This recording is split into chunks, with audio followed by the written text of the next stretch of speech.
This happened a while back when I was in middle school. My best friend and I had a day off from school because the power was out after a huge storm hit the area a few days earlier. We decided to have a 4-day-long sleepover at her house, and on the second day, her mom drove us to the local mall to hang out. The mall itself was kind of crappy, and it was freezing that day. We wandered through a few stores, bought a couple of things, but eventually got bored. That's when we decided to go see a movie at the theater across the street. It was around 2 p.m. on a Thursday, so the place was completely empty, just the people working there. We got our tickets and sat down, only to realize we had a lot of time to kill, because the movie had just started playing the pre-show ads. So we got up and started exploring the theater. There was one door and a window up high where the projector was. It was a fairly small theater, and we ran up and down the aisles, messing around and taking pictures. I don't have them anymore. They were on my old iPhone 5S, which is now broken. We explored every inch of the place, and then returned to our seats when the movie finally started. About 10 minutes in, I heard something behind us. When I turned around, I saw a pale figure. I pointed it out to my friend, and she immediately started freaking out. We knew no one had come in because we were sitting near the aisle, and that door was loud and creaky. We turned around again to get a better look, and it wasn't just a figure. It had a smooth, completely white face, almost slightly transparent. It was tall, too. Straight up Slenderman looking, no joke. My friend told me to go see what it was since I was the man, but I was like, oh hell nah. She started texting her mom, asking to be picked up the moment the movie ended.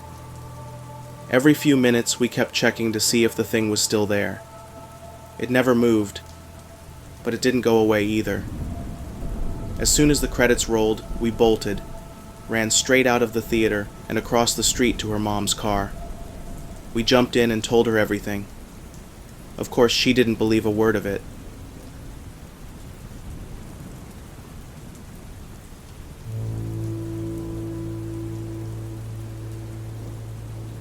This happened sometime around 2015 or 2016. I was a preteen or young teenager at the time. To this day, I still have no idea how to explain it, though I've told the story to many people. I grew up with very strict parents who grounded me often, usually choosing holidays or special days I was looking forward to. That particular year, I was grounded for the entirety of Christmas break. No presents, no electronics, no going out or seeing friends. Nothing. One evening during the break, my parents invited some friends over. Their friends brought along 2 dogs to play with our family dog. Later that night, the adults decided to go out. Some party or event, I don't quite remember. Since they wouldn't be back until the next morning, I was put in charge of watching the dogs. Naturally, I took the opportunity to sneak some TV time downstairs in the living room, surrounded by all 3 dogs curled up around me. The house was decorated for Christmas. Most notably, we had these fragile plastic, or maybe glass, fake candles plugged into the outlets on every windowsill, giving off a soft, cozy glow. As I lounged on the couch watching TV, every few hours the dogs would suddenly leap off and start barking furiously at the front door, which was just beside the living room. The first time it happened, I walked over to the window next to the door to check if maybe my parents or their friends had come home early, or if there was a neighbor or wild animal outside. Nothing. I calmed the dogs down, brought them back to the couch, and everything was fine for a while. But it kept happening, again and again. I don't remember exactly how many times. The last time it happened, I got up to settle them down once more, and noticed they were no longer focused on the door. This time, they were angled slightly more toward the window, the one with the decorative candle. I stepped toward the window, intending to peek out. But just as I did, the candle was violently yanked from the socket and flung across the room, shattering against the wall behind me. The dogs went berserk. I froze, completely panicked. Without thinking, I ran upstairs, the dogs close behind me. I wasn't sure what my plan was. If something like that happened now, I'd probably go outside or head to a neighbor's house.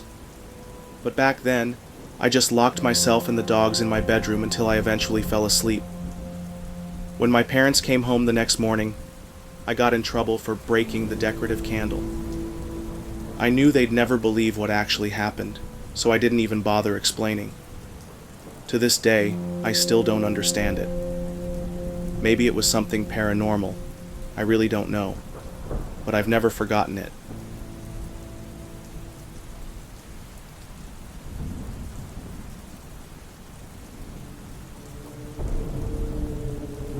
I live in a college in Italy that accepts students from primary school through high school.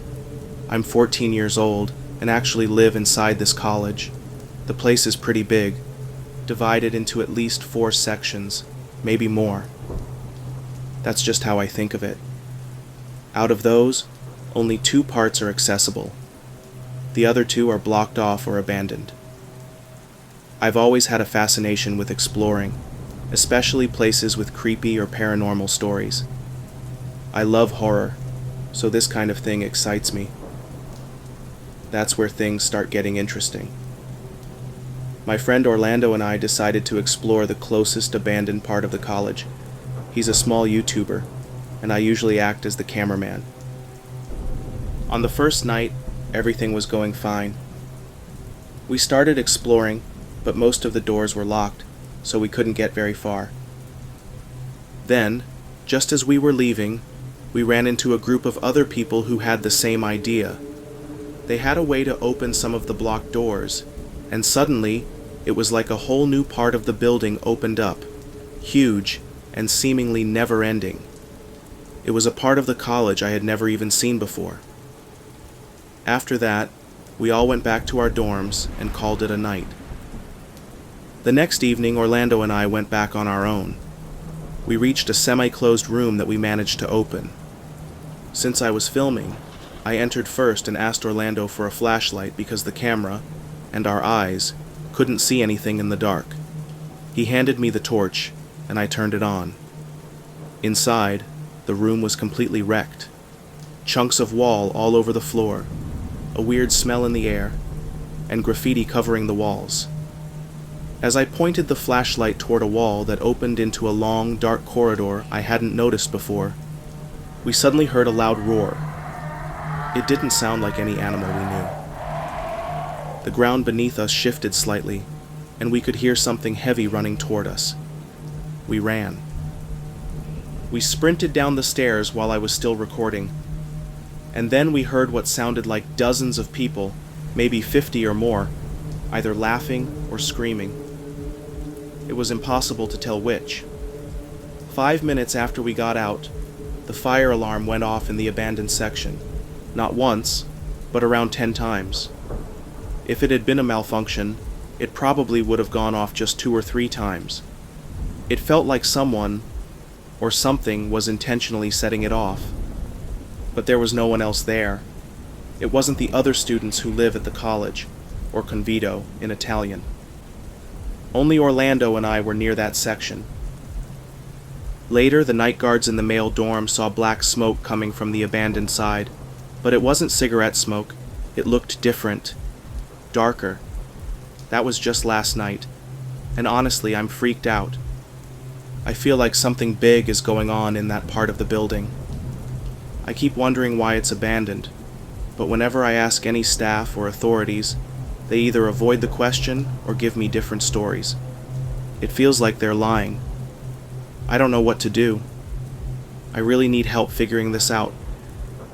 If anyone sees this post, please reply. I'm not joking. And if something horrible is going on in that section, I can't even imagine what's hidden in the part that no one dares to talk about.